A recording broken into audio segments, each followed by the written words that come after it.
Let us put our palms together and respectfully invite Jianhu Shifu to start the class. Okay, everyone. Welcome to the second class of Stories of Great Zen Masters.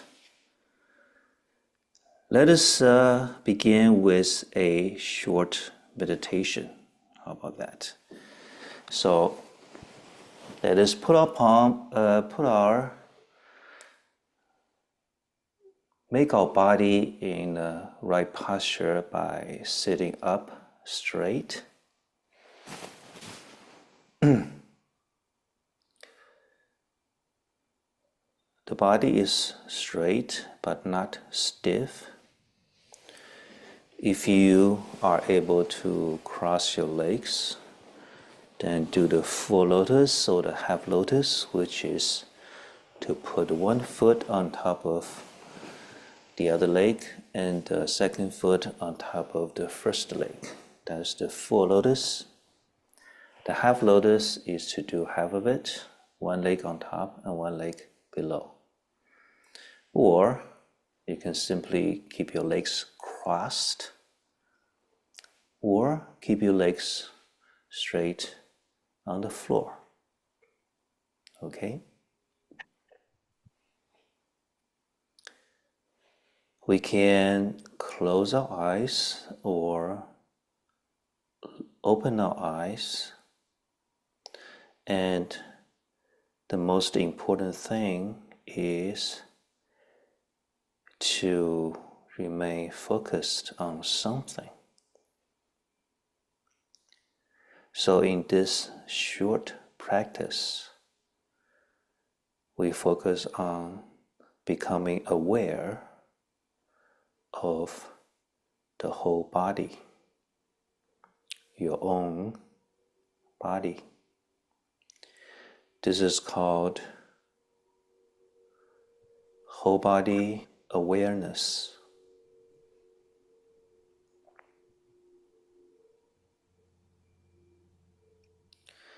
Now in this meditation,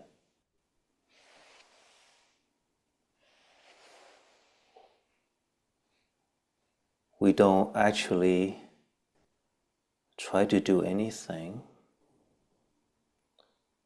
except to passively become aware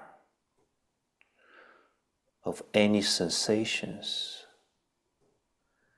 any physical feelings, any signals coming from any part of your body.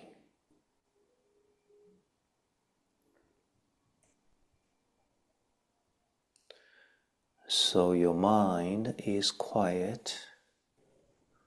You're not thinking about work or family or anybody. You are tuned in to the body's signals, feelings, sensations.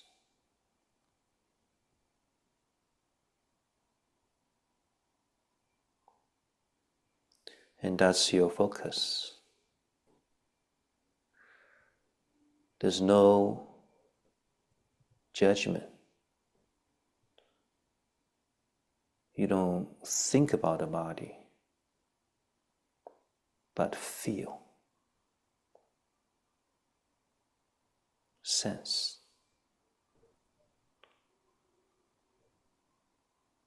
Each moment, your mind is in the present, being aware.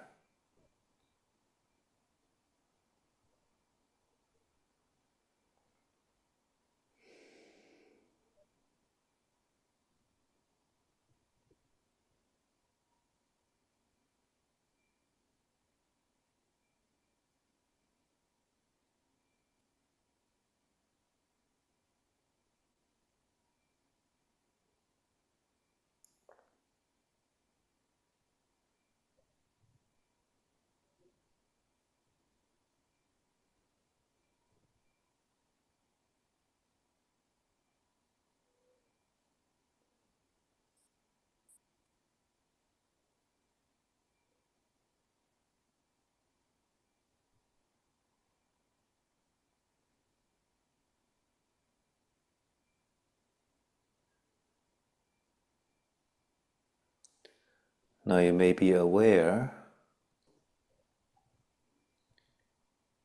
whether your body is straight, your back is straight, or you are slouching. If you are slouching like this, straighten it up.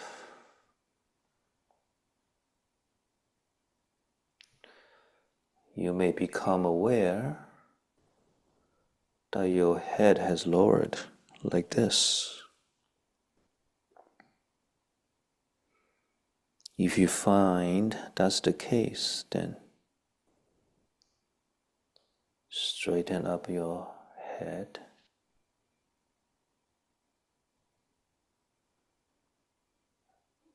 To a point where the weight of your head is evenly distributed,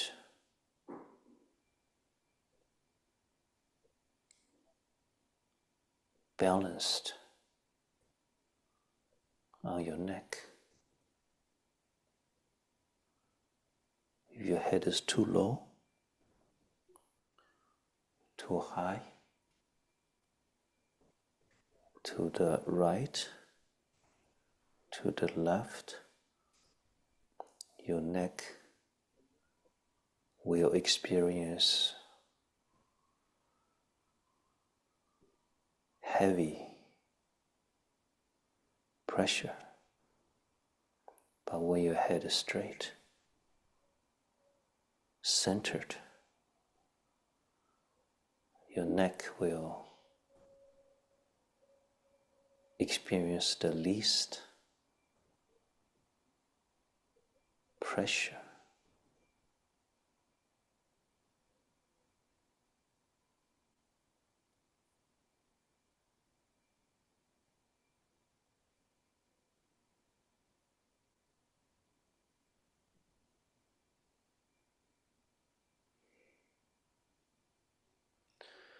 What about your eyes?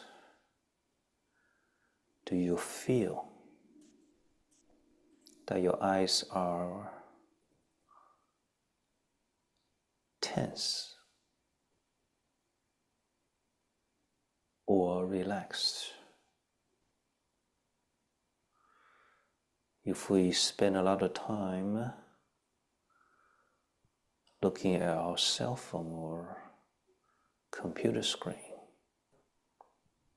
chances are your eyes, the muscles behind your eyeballs will still be tense even when you close your eyes. So if you sense that, go ahead and relax them.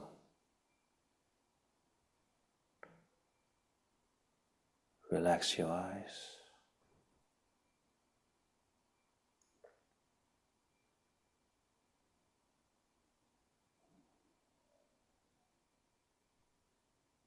What about your shoulders?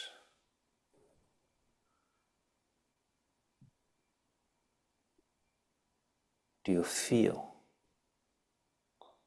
something unusual in one of your shoulders, like some muscles behind your shoulders are sore or tight? If so, you may want to move your shoulders a little bit, rotate them a little in an effort to relax your shoulders.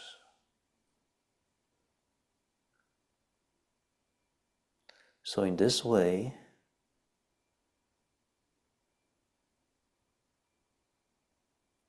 we become aware of what is going on in the different parts of our body. we begin to notice signals from your shoulder, from your neck, from your eyes that we may not have noticed before. And the key is to help them relax, not to be tense or under pressure all the time.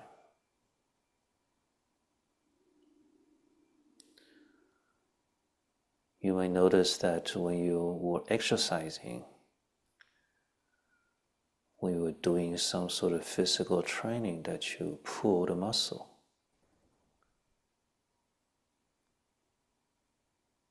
And that it is hurting. Then you probably want to take it easy for the next few days and be extra careful next time you do the exercise. So whole body awareness is using the knowing mind to listen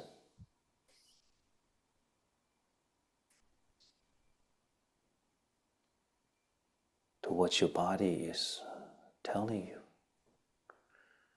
what it is trying to reflect to you, the feedback from your body.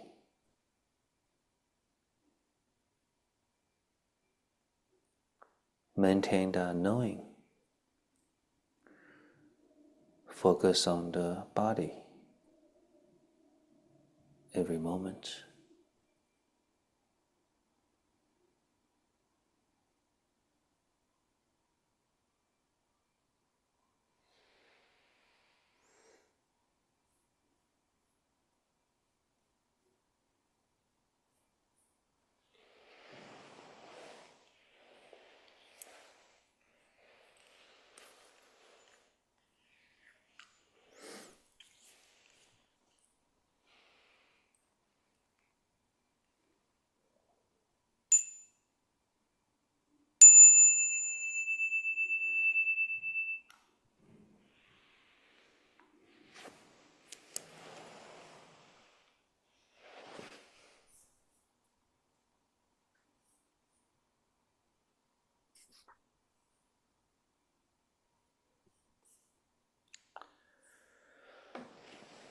Okay,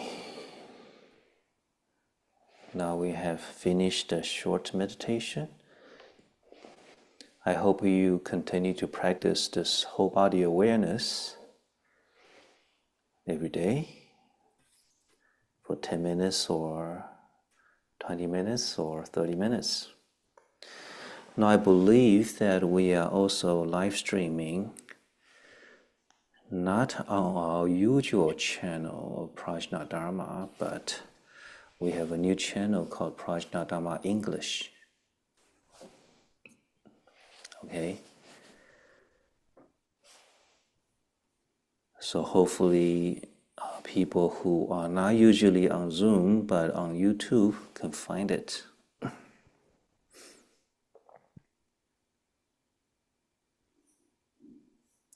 All right. So this is our second class. In the first class, we introduced the format of the class, and Shifu provides this reading, class reading. This file is an online Google Doc file. That is, the link is in our live stream YouTube in the description box. Also, you should have received an email reminder that also will have the link provided within the email. If you have not received any email notification about this class, definitely let us know there's something wrong there, whether your registration is not completed successfully. Maybe there's a typo somewhere or something going on. So provide your email, your name, and send it to zenclass@pdzen.org so we can look into what's going on here, okay? So last week we introduced this master, Nan Yang Hui Zhong.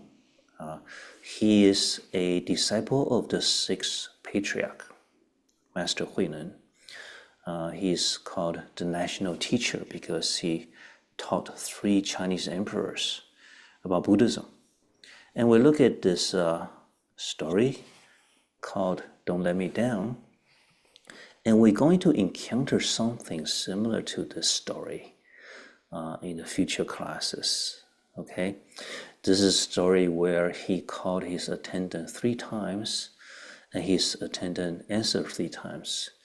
But the master did not give the attendant any instructions. He just called him up, and again and again. He said, don't say that I was letting you down. Actually, you were letting me down. The point is, the teaching has already taken place. When he called his attendant, he's giving him a Zen teaching. A Zen teaching. But where was the teaching? When he called the attendant, and the attendant answered, yes, yes, master, yes, Shifu. When the attendant answered, something happened there already that the master wanted the attendant to pay attention to. But then the attendant didn't understand. What was it? What's going on? So he was probably confused. So the master tried again. Yes, master, he missed it again. Yes, master, he missed it 3 times. That's why the master said, oh, you're letting me down, meaning that you missed the teaching. So what was the teaching? What was the teaching? Well, we just finished practicing a meditation called whole body awareness. Remember what we were doing? We were paying attention to what the body is telling us. But did the body speak? No, the body didn't talk. But the body did send the mind signals all the time, right? So by simply sitting here for 10-15 minutes, you begin to notice, you become aware of things you were not aware of before. Like, hey, how come my shoulder is tense, is sore? How come my neck feels so stressed? Why is my head always low like this? Things like that, right? So you were using the knowing part of the mind, and also the consciousness part of the mind. Hey, what's going on? Why did my shoulder feel sore? I wonder why. Oh, I know, it must be my posture. I stay in the same posture for hours at a time every day. So I didn't notice that my shoulder or this shoulder or that shoulder was under more stress. But when you practice becoming aware of the body, you begin to notice it. You're using the knowing part of your mind more to notice things you didn't notice before. Yeah? But often, whatever we know, whatever we see, whoever we see, whatever we are talking about, when we hear somebody say something, we immediately go from the knowing to the consciousness to begin to judging, begin our judging, our habitual and analysis, point of view, preferences, and judgment. So that's why the master, what do you think the master wanted to say?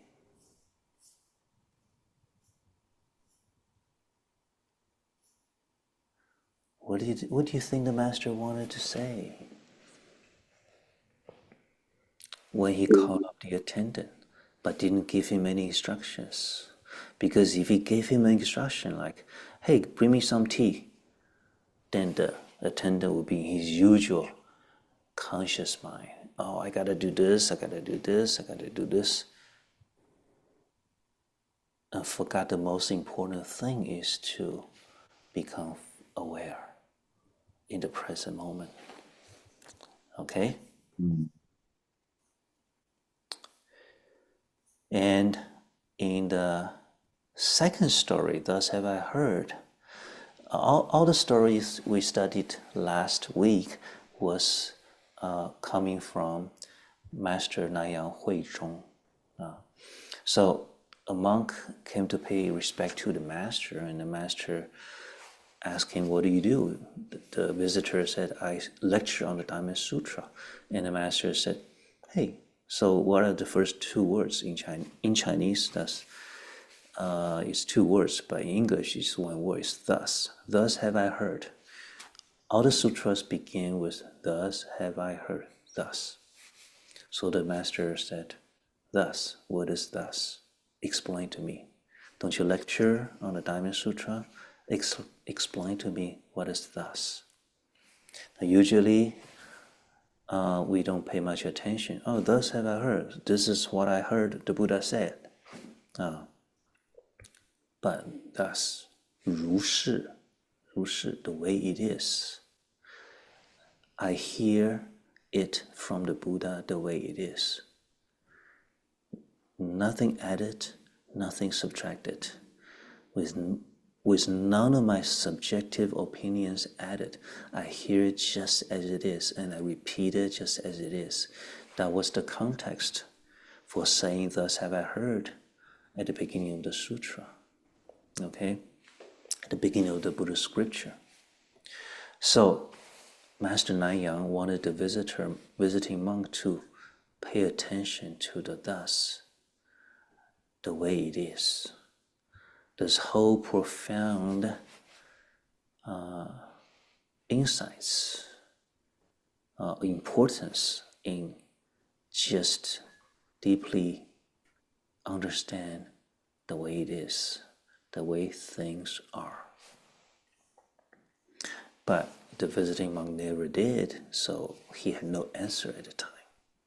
Right? So that's a story worthy of our contemplation. We should think about this. Do we hear things as it is? Or is it a case that as soon as we hear something from somebody, we immediately added our own bias, our own subjective coloring? How often does that happen? How often does that happen? That's something we can think about. Yeah? We can reflect on. All right, so there is a fourth story that we didn't talk about last week. Let's look at it. It's also involving Master Nanyang Huizhong. Now, we know that he was the teacher of 3 consecutive Chinese emperors. And now this story is about one of them, Emperor Suzong, Tang Suzong. Okay? So the context was that this is during Tang Dynasty. Tang Dynasty was one of the the great dynasties in China, about 600 to 800 years AD. Okay, and the dynasty was the most powerful country in the world at that time during its peak. It was like the second golden era of China. The first golden era of China was during the Han Dynasty, the first 100 years of the Han Dynasty, and then we hundreds of years later, 600 years, say 700 years later, Tang Dynasty, China has its second golden age. But then unfortunately, this was after the peak. The previous emperor, Tang Xuanzong, was an emperor for decades, for like 30 years or 40 years. And he took the empire to the very highest point. And then, after you reach the highest point, the only place you can go is go downward. And so there's a big trouble in China. There was a big revolution, or there's a rebellion. There was a big rebellion that the government went into war with the rebels for 7 years, and that killed millions of people. It actually killed millions of people, and then people were really suffering. And so Tang Suzong, this emperor in our story, is the son of the previous emperor. He took over as the emperor, and finally was able to conquer the rebels. And Tang Dynasty finally had peace again, but it lost actually over 1/2 of its population. So that's how horrible that rebellion was. 安史之乱. So now that the empire is at peace again, he was interested in Buddhism. He was really keen about learning it. So let's look at the story. Tang Emperor Suzong and the national teacher engaged in a back and forth dialogue multiple times, with the emperor asking several Buddhism questions. Okay, but the emperor remained baffled by the master's replies, because as a Chan master, he just didn't give ordinary scriptural replies. He gave Zen replies, which just was baffling. Okay. And when the emperor asked more questions, the master simply ignored him. So, of course, that made the emperor unhappy, he said. He was a little bit indignant, he said. But still, he was rather respectful. The emperor said, "I'm the emperor of the great Tang Dynasty. Why do you dare to ignore me?" The master replied, "Do you still see the vast emptiness?" Pointing at the empty sky, emptiness. "Do you see the emptiness?" The emperor said, "Yes." The master said, "Does it blink at you? Does it blink at your majesty?" So the question is, no matter how great you are, however high your status is, does the sky and the earth care?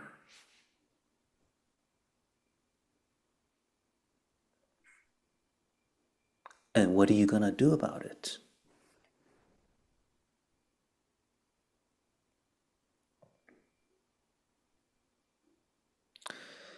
So what kind of insights does this story bring us? First of all, you know that the Chan master possibly is risking his life by being, acting kind of rude toward the emperor, right? The emperor is the highest, and then he can kill you on the spot if he wants to. So the fact that this koan, this story, was preserved, and the master lived to his ripe old age, shows that, hey, the emperor, he has an open mind. He was allowing a monk to ignore him, to act kind of rude, right?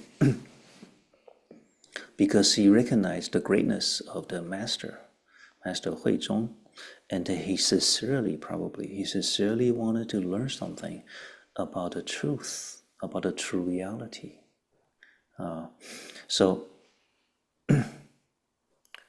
But what can this story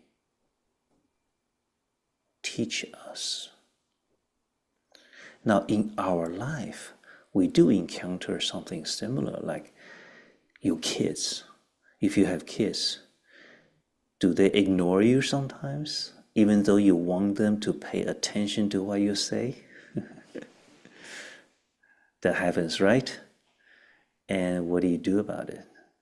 Do you get angry at them? Do you yell at them? Hey, mom is talking to you. Pay attention. Do you feel indignant? Does your emotion flare up? Or it could be your subordinate. Maybe you are a boss. You are a manager. And then the people working for you just doesn't seem to do what you want them to do. Yeah? So I believe we all have experienced times when you feel indignant. You feel somebody's purposely ignoring you. Somebody doesn't listen to you when you wish them to listen to you, and they don't. So how do you deal with that situation? And what would be the Zen way of dealing with that situation? Now, Suzong being the emperor, probably it's safe to say that 99% of the people he meets, nobody dare to ignore him, right? And that is why this teaching is so important to the emperor, because when you're at the highest power, when you have the highest power, highest status, when everybody bow to you, how can you hear the truth again? How can you find out what people truly feel about you or your decisions?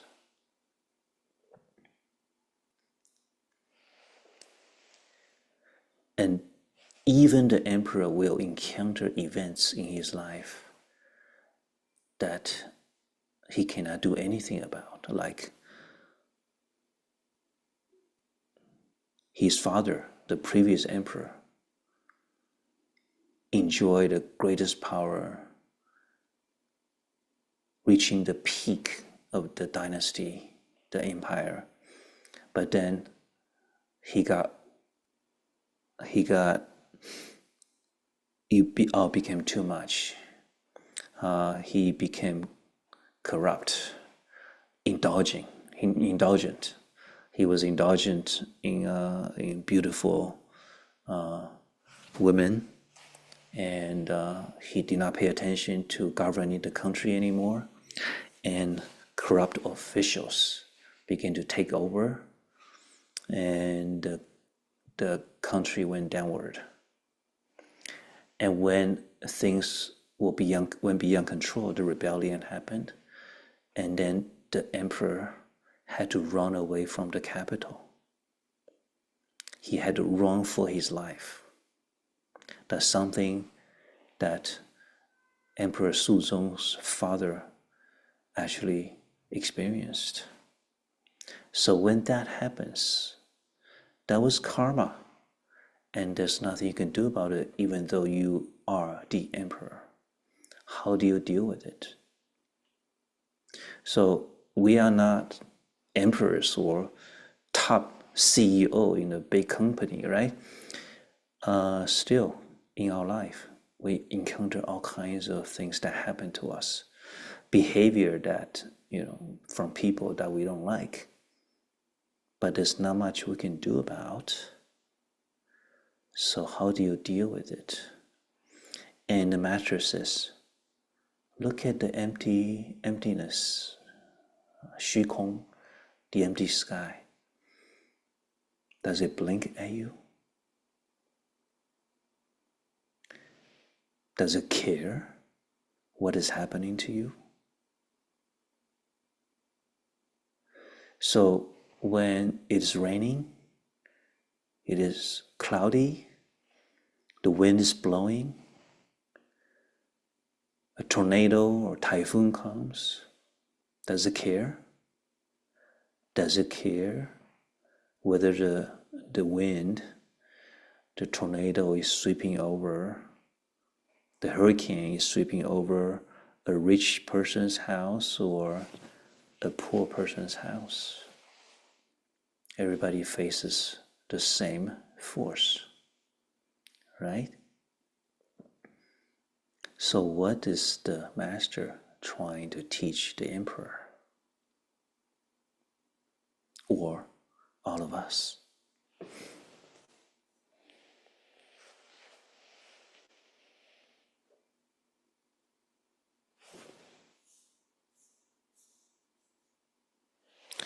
Okay, now Shifu have listed several discussion questions. We have these discussions, contemplations, and exercise or practices, right?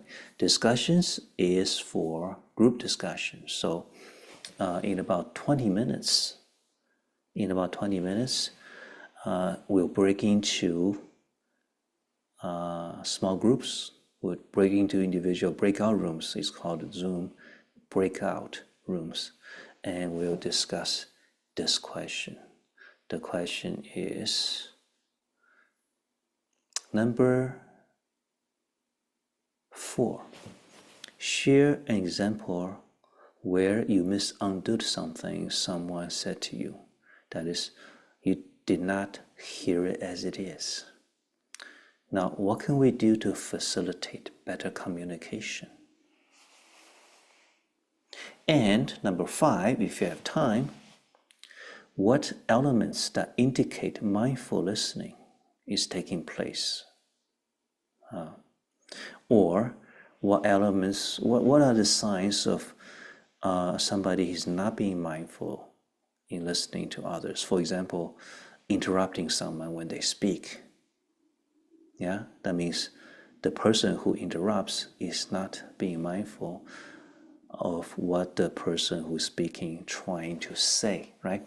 So when we break into discussions, you can discuss either of these questions. The group can decide to talk about the first number 4 or number 5, okay? Or both if you have time. All right, and then you can look at the other discussion questions. We won't have time for them. And contemplations from each of the stories. I've listed a few things to contemplate, like ignoring the emperor. Reflect on a time where you ignored someone or made someone feel ignored. Simply a reflection. There must be many times when we have done that, right? Okay, number 9, what emotions are stirred up inside when someone close to you or important to you ignore you? When you feel, when you perceive that someone is ignoring you, when you want them to pay attention to you, what emotions are stirred up inside? Number 10, how does reflecting on the sky does not pay attention to you help in this situation? Okay, so we can think about that on your own time. Let's look at the exercise. So I think the exercises, trying to bring the teaching into our real life is very important. So last week I asked you to pick a daily action like brushing your teeth or making the bed or something that you do every day, and practice being mindful throughout the whole action. That is, maintain a non-judgmental mind, stay in the present moment, focus on what you're doing. The mind is sharp and clear on what you are doing, like brushing every corner, crevice of your teeth. Okay, were you able to do that? Did you try to do that? Have you tried it for 7 days? And if you have done the practice for 7 days, you will have gained some insight. And I hope you write it down in your cultivation journal. Okay? Number 2, pick someone close to you and practice mindful listening whenever you have a conversation with that person. Mindful listening. Your mind is in the present moment. Focus on what the person is saying. Focus on trying to understand what the person is trying to say to you. Your mind is fully 100% there.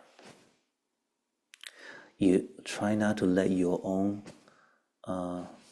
bias, preconceived notions influence you, but objectively listen to what the person is trying to say. Try to understand everything, the totality of that person's message. Number 3, reflect on a time when you may have judged or looked down upon someone. What factors contribute to the feeling of superiority?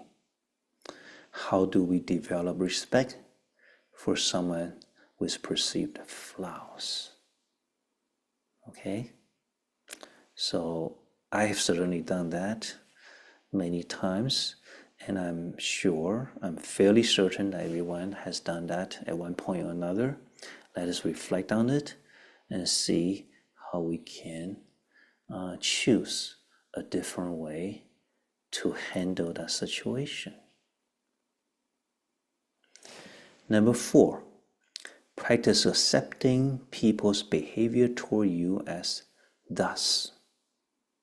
Accepting people's behavior toward you as the way it is. That is, it is what it is. Just like the sky and the earth that act according to the natural law of physical interactions. So, consider others' actions as impersonal. Don't take it personally. Write down insights from this practice. Okay? So, we have 15 minutes to look at some new stories. Now, for the next few stories, it is focused on, it's all related to another master, another great master. His name is Ma Zu Dao Yi. Now, just quickly, Ma Zu is a disciple of the sixth patriarch. So he's a second generation from the sixth patriarch. The previous master, Master Huizong, the national teacher, he was the first generation from the great Master Huinan. This is a second generation. Okay, so Ma Zu. Now he was also a towering figure in the history of Chan Buddhism. But I'm not gonna talk about his life for now. Let's just look at the story. One of the most important teaching in Chan Buddhism is a teaching that started from Ma Zu, the Master Ma Zu. It's called the ordinary mind, and this is what he said. The ordinary mind is the way. The way does not require cultivation, only the avoidance of defilement. What is defilement? Thoughts engaged in birth and death, any contrived striving or attachment. These are all defilements. Defilements are something that contaminate your mind, make your mind fuzzy, unclear, deluded, or make poor decisions, make your mind unhappy, suffer. Defilements. Like you have a clean window and then there's some dirt or dust on the window. You want to clean it off. So that dirt is the defilement. Okay. If you wish to directly realize the great way, the ordinary mind is the way. What is the ordinary mind? It is free from contrivance, judgments of right and wrong, grasping and rejecting. It is free from extremes of permanence and annihilation. That is, permanence refers to the belief that there is an eternal spirit. When you die, this eternal spirit goes out, goes somewhere. If this reincarnation, it goes into another body, or it goes to heaven, or it goes to hell, or goes somewhere. But there's an eternal spirit or soul that is always there. That is the belief in permanence. There's a belief in annihilation. That's the opposite. When you die, as you die, you are totally gone, completely gone, because you are nothing but your physical body. Your mind is not real. It's just your brain cells. And so when you die, the brain cells decay. They don't function anymore. Therefore, your mind is completely gone. There's no more. And of course, when that happens, if you believe that, then there's no karma that continues after you die. So these are the two extremes. In Buddhism, called it two extremes. The extremes of permanence and annihilation. So that is a defilement. Belief in those things are defilements. And distinctions of the ordinary and the sacred. So we are ordinary people and they are holy people. They're holy beings, sacred sages. Or, hey, I'm born more holier or better than you. So in human civilization, we often have those ideas. I'm just born higher than you. You are a lower tier person. You should serve me. You will never be as good as, as deserving of respect as me. I'm just born higher, right? So that's the distinction. That distinction is a defilement. So these defilements contaminate your mind. So it says, the way does not require cultivation, only the avoidance of defilement. That is, all you need to do, you don't need to make yourself into something else. Rather, get rid of the defilements. Clean off the dirt from the window so that it is, completely transparent and pure. So take out something instead of add to something. And finally, Master Mazu says, he quotes a sutra. The sutra says, neither the conduct of ordinary beings nor the conduct of sages. It is the conduct of bodhisattvas. So this practice is not the conduct of ordinary beings. Ordinary beings, they pursue power, money, possession, beautiful, beautiful people, and so on. And when they die, they don't know what's going on. They don't understand life any better than when they were born. Yeah. So this is not the way of the ordinary people, the mundane people. This is not the way of sages. So, hey, I aim to become a sage. I want to be the model person for everyone else. I want to be the greatest ever. People should recognize me as such. No, this is not the way either. But it is the conduct of bodhisattvas. Bodhisattvas are people who have made a vow to realize the truth and to teach everyone the truth so that people can end their suffering in life and attain true bliss and happiness. That is the bodhisattva. So, in other words, if you can practice this ordinary mind and you can teach others the right practice, then you are somebody who's helping everybody else and yourself. And so he says, simply put, walking, standing, sitting, lying down, responding to circumstances and interacting with things, all of this is the way. Now, this is a very direct teaching on the very essential practice of Zen. It is conducted in ordinary life actions: walking, sitting, standing, lying down, talking.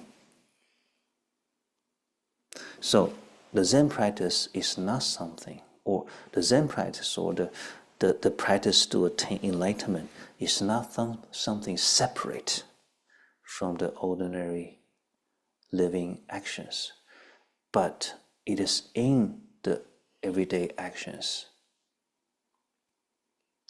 You can practice the way in everyday actions, but you must maintain what is called the ordinary mind. And the ordinary mind is not our everyday mind where, oh, I want a chocolate cake, I want another piece, I want more money. That is not what is meant here. Okay? The ordinary mind is the mind that destroys or get rid of defilements, get rid of the judgmental mind, the false beliefs. Okay, and why is it called the ordinary mind? Because it can be practiced, it can be realized in ordinary actions. So when we meet an enlightened Zen master, what does he do? Does he put on a suit, like Superman suit, and then he flies up and then, go save people in the falling buildings, these incredible feat? No. He eat and sleep and walk just like the rest of us. But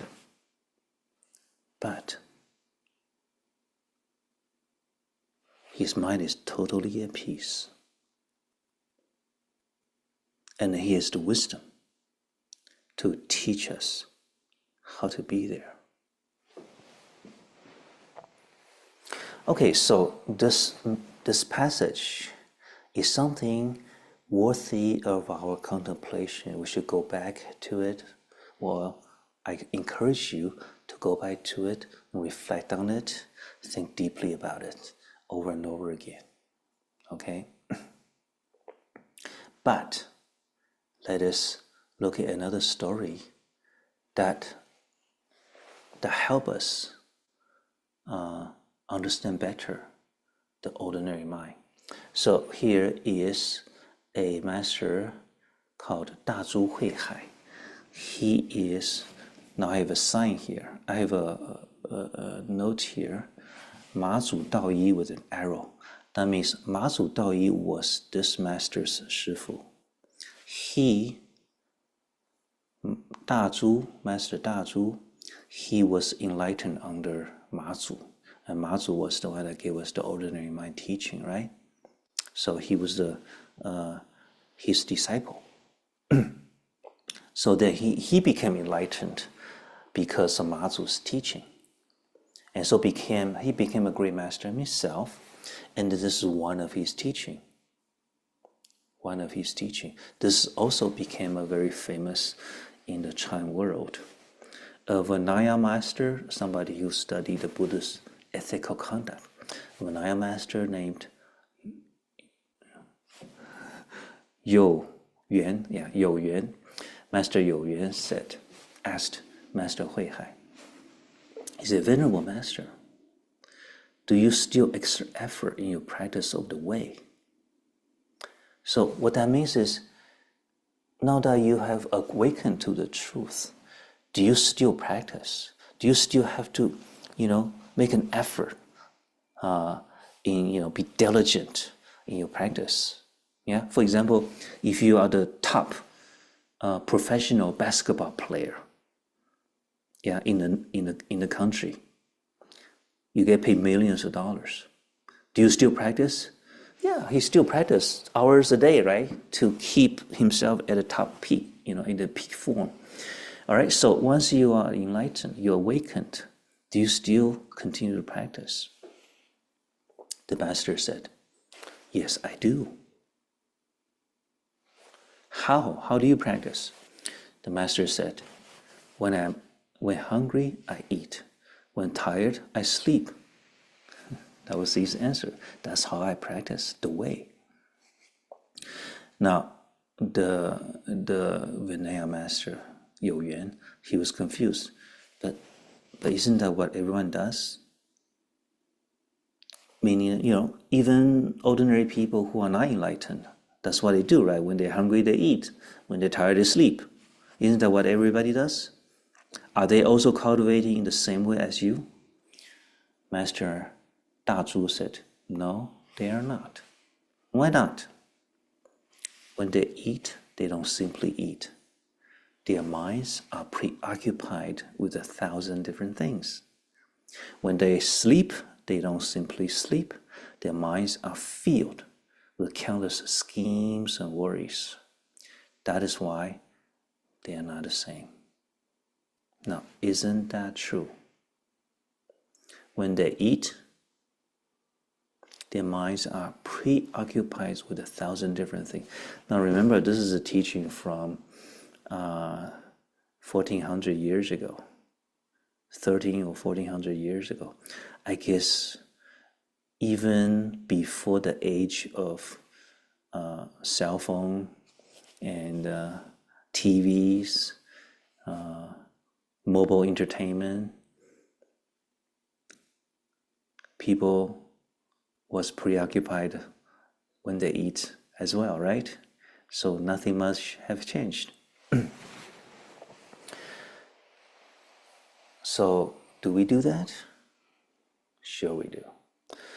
When they sleep, they don't simply sleep. They are filled with countless schemes and worries. Isn't that true? Okay, so this story illustrates how an awakened master lived their daily life. And it's an example of practicing the ordinary mind. Now, sounds simple, right? But it's not simple. When you eat, can you be completely focused on every bite?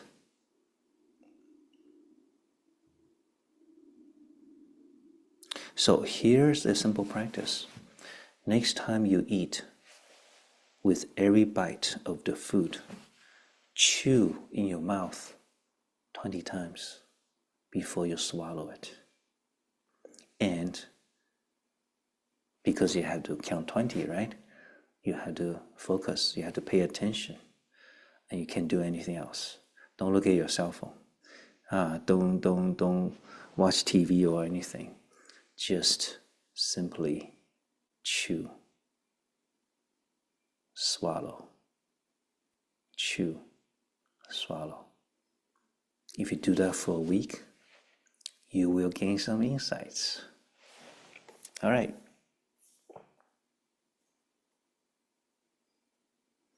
One more story. This is Bai Zhang. Master Bai Zhang is another towering figure. Oh, there are so many great Zen masters in the Tang Dynasty. So he has a special importance to us. We'll see later. Anyway, he was another disciple. So remember, both this Da Zhu and Bai Zhang are enlightened because of Ma Zhu.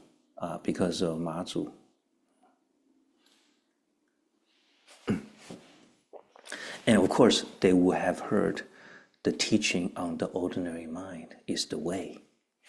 And here is another take. Master Bai Zhang addressed the assembly. There's one who never eats, yet never feels hungry. And there's one who eats all the time, who eats all day, yet never feels full. There's one who never eats, yet never feels hungry. And there's one who eats all day, yet never feels full.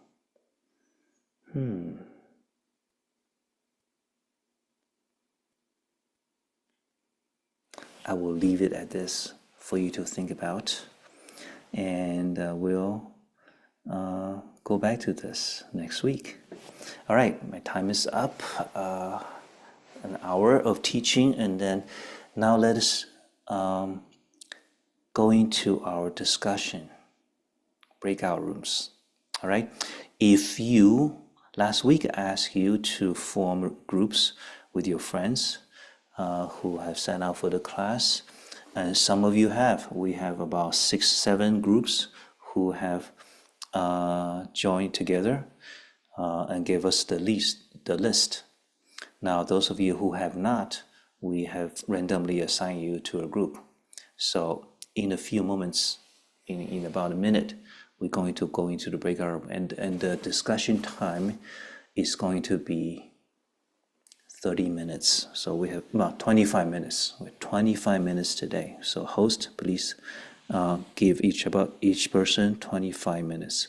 We're going to end at 9:30, and then we're going to come back here and share some of the discussions results. And what are we discussing? Again, we're going to talk about this, number 4 or 5. Share an example where you misunderstood someone, something that someone said to you. You did not hear it as it is. What can we do to facilitate better communication? So discuss this. Or number 5, what are elements that indicate mindful listening is taking place? And what are some of the counterexamples?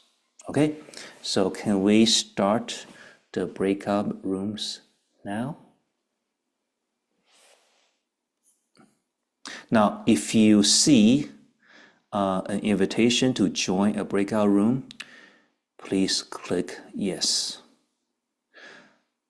If you're on YouTube, you can, and by yourself, I guess you cannot do the discussion, but you can take a break or think about our teaching today. We'll come back at 9:30, in 25 minutes, okay? So it'll be 9:30 Pacific time. Oh, sorry, 8:30 Pacific time, 9:30 Mountain time. All right. So for the remaining time, we're not gonna take too long, but while you guys are discussing, Shifu went into a couple of these rooms, and there's a couple of things that I would like to say a few words about. And one is a case where a father had a disagreement with his son, and there's a big rift in their relationship as a result. So I think that happens, unfortunately. What can we do about that? So when we look at this situation, you and a person close to you probably don't talk to each other, or the relationship is sour because of some big argument. I think that happens pretty frequently. So the situation is that one person has a strong opinion about something, the other person has a different opinion about the same thing, and they hit each other with it. They fight about it, and nobody wants to give in. And as a result, the relationship becomes bad. Now, a few things to think about when that happens, when that is about to happen. One, is your relationship more important, or that point of view more important?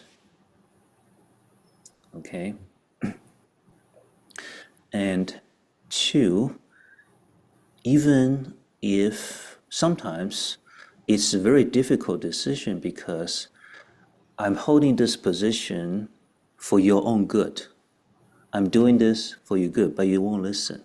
You insist on something that may hurt yourself. And so I cannot give in. I won't let you do what you want to do. That may be the case, right? So how can we deal with that? Well, there are times when things happen and there's not much you can do about it except to accept it, right? For example, there's a big fire that burns down everything, and people can only watch, and there's not much they can do, right? A lot of things are lost. You can only sit and watch and hope for the better, but it happens. So there are many things in life, it just happens. Your close friend or family member wants to go his or her own way, and you cannot convince him or her. So that's the way it is. And you know that there will be consequences, but maybe they have to see the consequence themselves, right? So there are times when that happens and there's not much you can do about it, but to accept it. Sometimes it's like that. So that's the second thing to think about.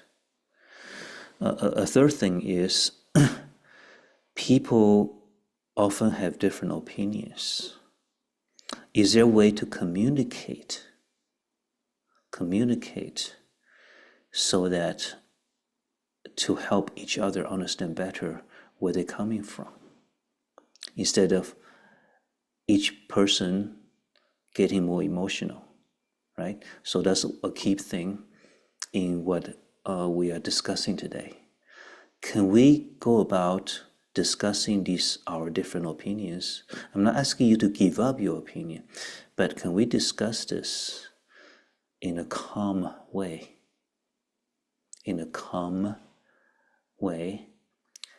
That so that the other person can better understand where I'm coming from. Maybe you still end up disagreeing, but maybe you won't destroy the relationship. Yeah, that's the third thing. How can we stay calm when we communicate? And the fourth thing is, if the relationship is already hurt, damaged, how can we fix it? And I think a lot of people can have suggestions. Maybe you can start with let's say if it's a family member, after all, you're still family. I think if you're really sincere about patching up the relationship, or if it was that the case that the other person didn't feel you respected their point of view, you show that person you respect him, you respect that person, and you continue to show that you respect that person. I think things will improve little by little. Okay, so that was the first thing. And the second thing was about, about mindful listening. So how do you feel when you notice that somebody is mindfully listening to you? How does that make the other person feel? When you're really mindful in listening to the other person, how do you make that other person feel? I think that's a really good thing to think about. I'll just quickly share an experience of mine. When I first had a chance to talk with Grandmaster Weijie, my Shifu, and that was in Los Angeles 30 years ago, 1994. And I attended 2 of his lectures. I was just overwhelmed. So I got a chance to sit at a table with him to ask some personal questions I had about Buddhism. And I feel that during the whole conversation, the Grandmaster was just 100% there with me. It was the first time in my life that I actually feel that a person was 100% there with me, engaged in my questions. I never felt that way with anybody else before. So you wouldn't know that until you actually met somebody who gave you that feeling, who is so fully committed to being right there and listening to you and answering your questions. And that was a really powerful experience. So if you try really sincerely to be fully present and sincerely wanting to listen and then engage in that person, with that person will feel it, will experience it. And it is a great feeling. It will definitely make a difference. Okay, let's just spend a few more minutes. If anybody wants to share something they had from the discussion, we don't have much time, so take up the chance. Share with us something you feel that's worth sharing with the rest of the group. Anybody? Don't be shy. Amitabha Shifu. Okay. Is a home from Colorado Boulder. Okay. We had an interesting discussion about mindful listening and the counterexample. The counterexample of mindful listening would be when we are doing the online class, somebody would get up to get something to eat from the fridge. Turn the heat up or down, or mute and chat with your significant other, or yell at your kids. That would be the non-mindful listening. And also another example, good indicator of non-mindful listening would be when somebody talk to you, you could hear in the background the water running, the dishes banging against each other, and all that noises. That friend was not paying attention to you. So that's another counterexample. And also Mita shared example of quick to draw a judgment, and she had a broken trash can, so she called the trash company. And when the time came for them to deliver the new trash can, she saw the trash truck just picking up the old trash without leaving a trash can. So she was thinking, oh, well, they probably didn't, take my phone call seriously. They just, went on doing their normal job. So I guess I'm not getting my trash can. And then later she saw a second truck coming and dropping off her new trash can. She realized that she was too quick to draw a conclusion. So that was a few examples that our group shared. Thank you. Very good. So probably it's a different group of people who handles a new trash can, right? So we judge people for something they did not do. Yeah, I think we do that often. Very good. Anybody else want to share something? Tofu Shifu, we also had a really beautiful discussion. I would like to nominate Sequin. She took some really nice notes to share. Sequin, Okay. are you there? Yeah. I was busy taking notes. But if I read from my notes, that would be too long. I will say that we have 7 people in our group. And Swati, I'm sorry. And Swati really gave wonderful comments. And now I can remember what we emphasize the most is that slow down. Slow down, be mindful, and ask questions. And before answering, recap the other person's question.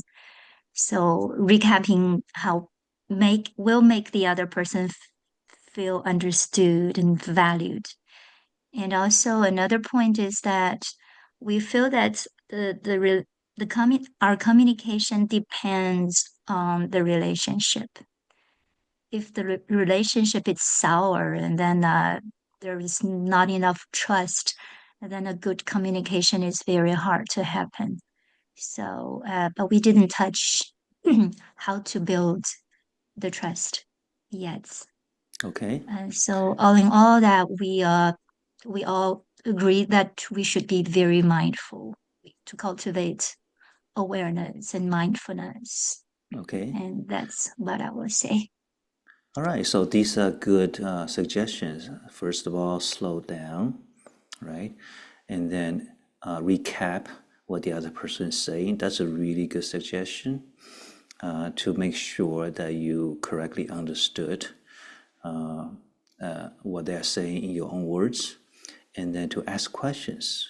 When you ask questions regarding what they say, the other person will feel, hey, you are really paying attention. That makes that person feel good, right? All right, so I would recommend you send in the notes to either zenclass@pdzen.org, or this is a good time to announce that we set up a Prajna Dharma community on WhatsApp. Okay, so in the email that you should have received from us, we gave you the link to join the Prajna Dharma community on WhatsApp. So in that community, you will find a general announcement group. You'll find a Q&A group. That Q&A group is for general questions for Shifu regarding anything related to Buddhism or Prajna Dharma activities.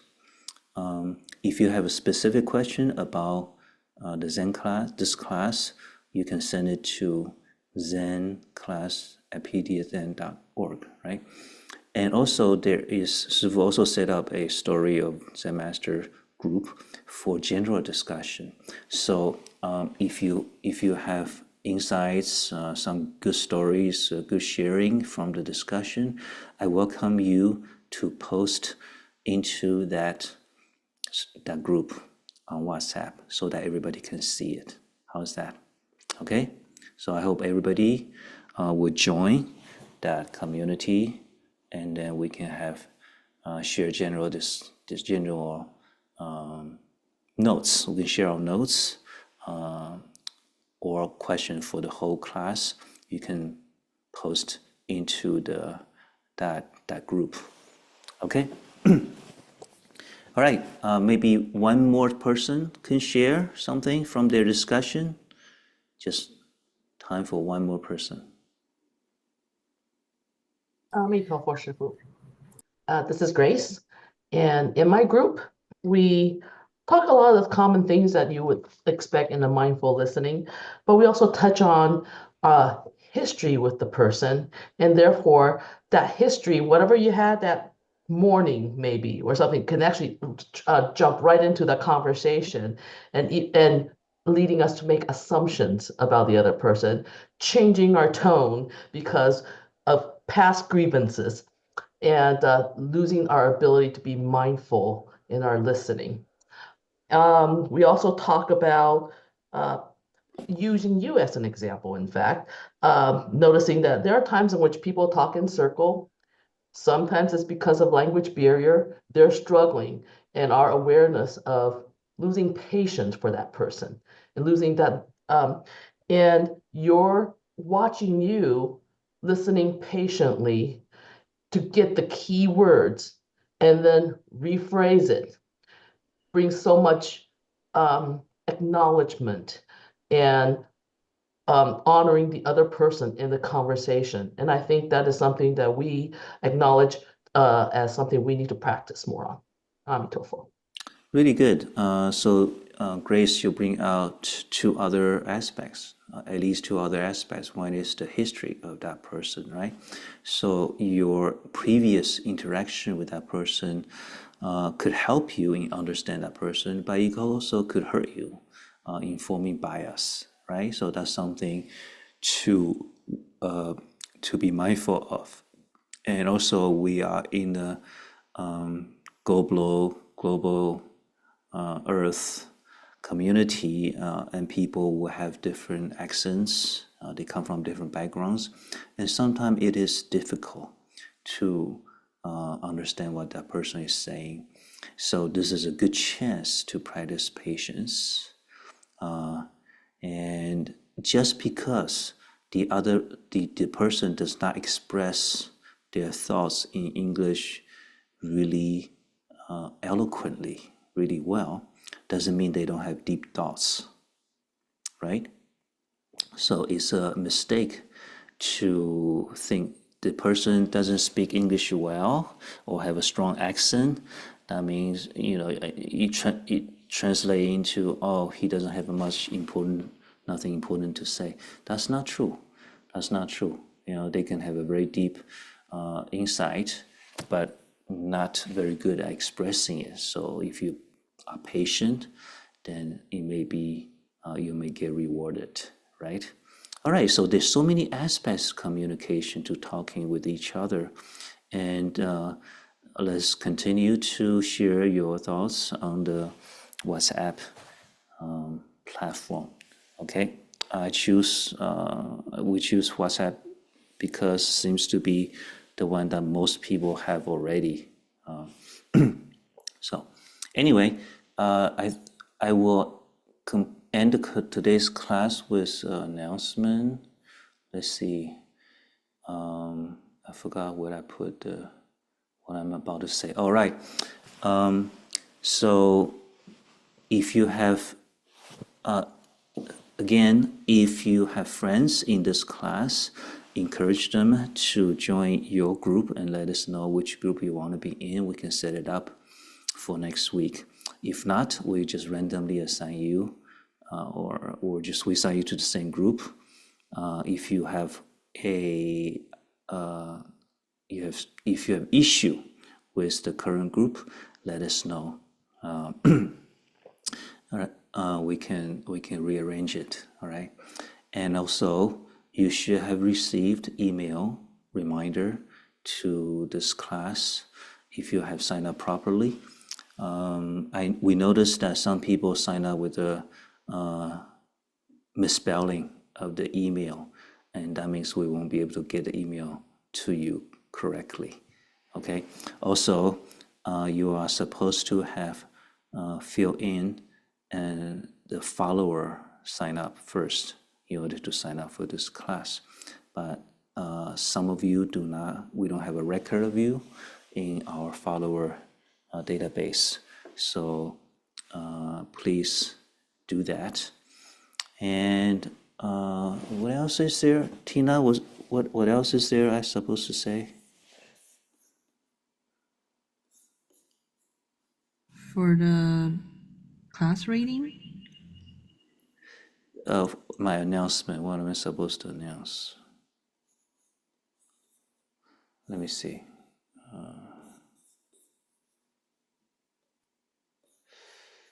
Remember you made a list for me to announce?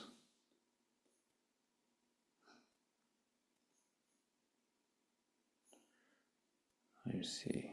Sorry, give me a moment. I think that's everything. That's everything? All right.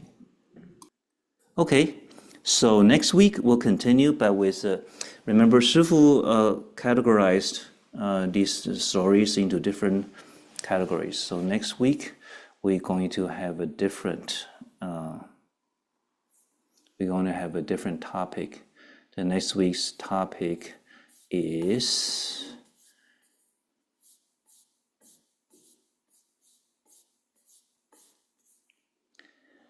directly pointing to the mind. So that is one of the feature of Zen teaching.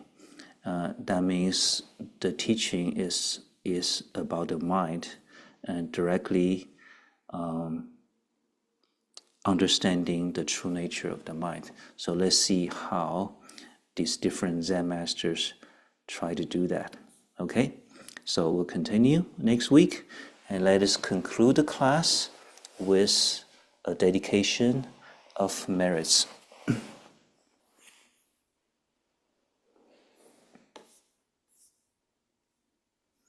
Okay, there was a question. Follow means subscribe to the channel. No, when you sign up for this class, one of the things you need to click is that I have signed up for the follower, to be a follower of Prajna Dharma. And there's a link. You should have filled up a link so that we have your basic information, like your name, your email, and where you are, like in the United States, what city you're in, so that we have basic information. Once we have that basic information in our database, any class, any activity that you need to sign up will be really easy. You just put in the same email, then we'll have your information. Right? For example, most of you have already signed up for being a follower of Prajna Dharma. Okay, that link is also on our website. So then all you need to do to sign up for this class is to type your name and the email, and then you're done. Okay. All right. Let us conclude the class with the dedication. Let us put our palms together and have a moment of silence where you can make your own dedication of merits.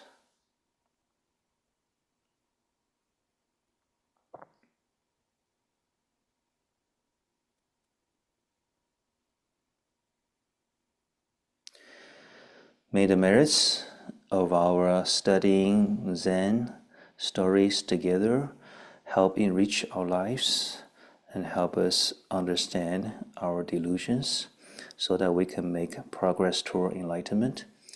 May the merits also be dedicated to the wealth and health, well-being and health of all the participants and your family and friends. We also dedicate the merits to ending all the disasters in the world quickly, and that every sentient being have a chance to achieve enlightenment.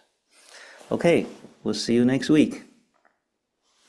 We put our palms together and thank Jianhu Shifu for the lecture. All right, take care. Thank you, Shifu. Wonderful. Thank you, Shifu. 阿弥陀佛。阿弥陀佛，感恩师父。 Thank you, Shifu. 阿弥陀佛，师父。阿弥陀佛，师父。 See you next week. 佛师父 ，Thank Thank you. you, 师父。 Good night.